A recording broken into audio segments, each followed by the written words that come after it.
Hello అండి అందరికీ.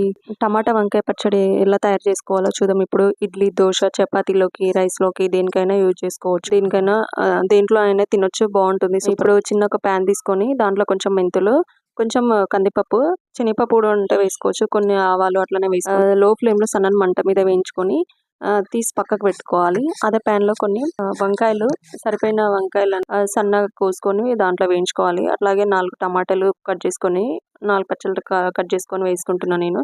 అట్లే 2 రెమ్మలు కరివేపాకు వేసుకుంటున్నా. కొంచెము పసుపు, కొంచెం చింతపండు వేసి 1-5 మినిట్స్ వేయించిన తర్వాత కొత్తిమీర వేసి అది కూడా 1-5 మినిట్స్ అట్లా మగ్గనించిన తర్వాత కిందికి దించేసుకోవాలి. తర్వాత ఫస్ట్ మనం వేయించుకున్నాం కదా కందిపప్పు గిట్లంగా, అది వేసి రోట్లో వేసి బాగా దంచుకోవాలి.